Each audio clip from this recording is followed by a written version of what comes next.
Across Britain, Brittany, Iceland, and the American Midwest, a strange pattern repeats. Stone circles, dolmens, serpent mounds, and parliament fields sit on invisible fractures in the earth's crust. In some of these places witnesses describe floating balls of light, columns of fire humming in the air, and compasses that refuse to settle. Modern geophysical maps show faults and fractures. Ancient builders placed their most important monuments directly on top of them. Coincidence, or a kind of prehistoric site selection we still do not fully understand. Tonight we open the file on sacred earth, the idea that ancient people chose places of power because the ground itself was doing something unusual. The stones and the fractures. 5,000 to 8,000 years ago, as farming spread across Europe and parts of the Americas, people began raising megaliths, large stones and earthworks that still dominate the landscape. Stonehenge on Salisbury Plain, the dense forests of standing stones at Carnac in Brittany, ring cairns crowning Welsh hills, dolmens on Cornish moors, and earthen effigies in the Ohio Valley. For most of the 20th century, we explained these sites in terms of astronomy, ancestor worship, or territorial markers. All plausible, all still debated. In the late 1970s, an English researcher named Paul Devereux decided to ask a different question. Not what the stones were for, but where they were. As editor of The Lay Hunter magazine and co-founder of the Dragon Project, he began overlaying maps of megalithic sites with geological surveys and fault maps. The early results were provocative. Many well-known power places sat directly on or near faults, cracks in the Earth's crust where stress accumulates and occasionally slips. Devereux pushed the idea further in books like Earth Lights and Earth Lights Revelation, arguing that some UFO reports and mystery lights might be natural phenomena generated by the Earth itself, especially along stressed faults. If the ground under certain shrines and standing stones could literally glow or hum from time to time, then perhaps those places were remembered, mythologized, and monumentalized across generations. That's the thesis. But what does the evidence look like on the ground? One line of evidence focuses on sites that simply would not exist without geological disturbance. Take the hot spring at Bath in southwest England, Britain's only natural thermal spring. The water is heated by the Earth's interior and rises along a major fault cutting through the region. Archaeological work suggests people were venerating the spring as far back as the Neolithic. By the Roman period, it had become the temple complex of Aquae Sulis, dedicated to a hybrid Celtic-Roman goddess of healing. Here the sacred status of the place is inseparable from a geologic anomaly. Without the fault, there is no spring. Without the spring, no shrine. Move north to Iceland, where the ground is literally splitting apart along the mid-Atlantic ridge. At Þingvellir, a spectacular rift valley, medieval Norse settlers chose a dramatic fault scarp as the meeting place for the Althing, their national assembly. The area is riddled with fissures, vents, and so-called blowholes where cold air and mist gust from the ground. Features that would be hard to ignore if you were choosing a place for law, ritual, and ceremony. Again, the human choice sits directly on top of an expression of the Earth's internal dynamics. And then there are places where the anomalies are subtler. On Mashrie Moor, on the Isle of Arran in Scotland, Bronze Age circles and tall sandstone pillars rise out of peat bogs. The stone rings stand close to mapped geological lineaments, and modern visitors as well as older folklore have reported odd lights and an uncanny atmosphere around certain circles. Some stones here show low-level radioactivity slightly above local background, hinting at minerals or subtle emissions that might have been felt or storied. A similar pattern appears at Chawn Quoit in Cornwall, a granite dolmen on an exposed ridge. Granite often carries naturally higher radioactivity, and researchers have noted that the enclosed chamber would expose anyone sitting inside to levels slightly higher than the surrounding countryside. Still modest, but measurable. In Wales, the stone circle of Moel Taoiseach crowns a hill in the Berwyn Mountains. In January 1974, locals witnessed streaks of light across the sky and a loud explosion that registered as a small earthquake. During Dragon Project work at the Circle, Devereux's team recorded Geiger counter readings higher than background levels, again without clear explanation. A few counties away in Shropshire, the Devil's Stone on Clunbury Hill sits near a fault and carries a long folklore of fairy lights flickering around it. One elderly witness described the ground around the stone, filled with small gaseous globes bobbing just above the grass. None of these examples, taken alone, proves a grand design, but together they form a pattern that is hard to dismiss. Where there are odd lights, strange sounds, or geologically unusual springs and fissures, there are often old stories and sometimes old stones.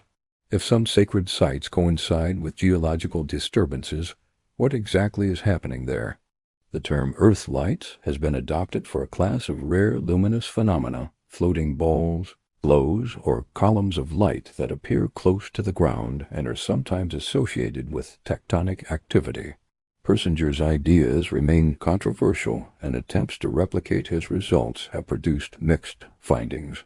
Mainstream geology, for its part, recognizes that rock stress can produce small electromagnetic signals, but does not consider luminous earth lights an established category comparable to, say, lightning or auroras. Still, as a framework for how sacred landscapes could be entangled with geophysics and neuropsychology, it's one of the more developed proposals on the table. How good is the correlation? The crucial question is statistical. Are sacred sites and weird geology really linked, or are we noticing alignments in hindsight? Devereux and colleagues did carry out systematic checks, especially in Britain. Using British Geological Survey fault maps, they compared the locations of stone circles and standing stones with mapped fractures, and found that many did, in fact, cluster near faults more often than chance would suggest. However, the picture is messy. First, faults are common. In a tectonically varied region, a great many random points will fall near some mapped line.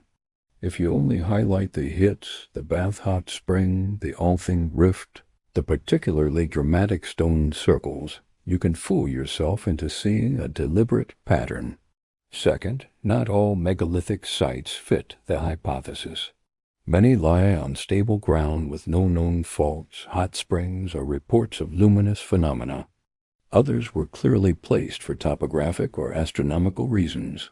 Sight lines to solstice sunrises, alignments with distant peaks, visibility from trade routes.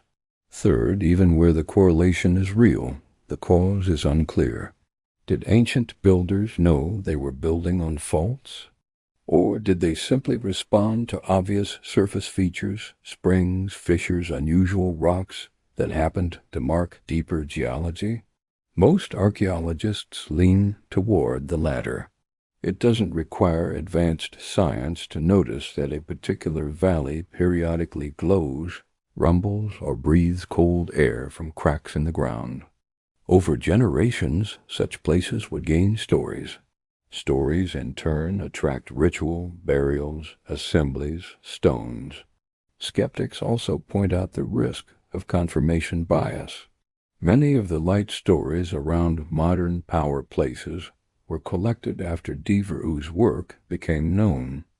Believers, inspired by the idea of earth energies, may be more inclined to report any odd flicker or camera glitch as evidence. Even Devereux, in more recent writing, has softened some of his early claims, emphasizing that sacred landscapes are multi-layered. Geology, ecology, myth, acoustic properties, and human psychology all intertwine. What the ancients might have noticed. Set the technical debates aside for a moment and imagine an ordinary night 5,000 years ago. You are a farmer or herder. The sky is dark, unpolluted. In the distance, a ridge where people already tell stories seems to breathe. Wisps of light, a faint glow on the ground, or a subtle humming in the still air. Once every few years, an earthquake tremor ripples through the area. Perhaps lights race along the horizon as it happens. Your grandparents say the ancestors walk there. The place heals or harms or simply feels different. When it comes time to choose a site for burial, for ritual, for assembly, that ridge is an obvious candidate. You won't talk about electromagnetic fields or tectonic strain. You'll talk about gods, spirits, dragons, or sky wheels. Over centuries, those stories crystallize into monuments. A ring of stones, a mound, a platform where law is spoken. In that sense, the sacred earth idea doesn't require that every temple sits on top of a fault, or that every strange light is a plasma bubble. It only asks that human beings, exquisitely sensitive to their environment and hungry for meaning, noticed recurring anomalies in certain places and treated them as a kind of conversation with the ground itself. 2 readings of the sacred landscape. So where does that leave us? On one reading, the fault line hypothesis is mostly pattern-seeking. The Earth's crust is fractured almost everywhere. Hot springs and odd rocks attract settlement for practical reasons, and folklore naturally grows around striking features. Earth lights, when they occur, are rare quirks of weather, ionization, or misidentified mundane lights. Sacred sites, in this view, tell us more about social organization and cosmology than about hidden geophysical forces. On another reading, the correlation is real enough to be more than chance. Certain locations, stressed by tectonic forces or shaped by unusual geology, produce measurable anomalies, slightly higher radiation, odd acoustics, low-level electromagnetic pulses, occasional luminous events. People living close to the land learned over long spans of time that these places felt different. They encoded that experience in myth and stone without ever knowing the physics behind it. Both readings face difficulties. Neither fully explains why specific sites became focal while others did not, or why experiences at sacred places can be so personally intense and yet so scientifically elusive. But perhaps that's the point. Our monuments stand where story, stone, and stress in the planet's own skin overlap, somewhere between fault maps and folklore, between brain waves and ball lightning. The ancient idea of a living, responsive Earth keeps resurfacing in hot springs, in rift valleys, in lonely stone circles, where some nights the air still flickers. We can map the fractures and model the fields. What we cannot quite measure is how it feels to stand there in the dark, waiting for the ground to speak, because every mystery hides a truth.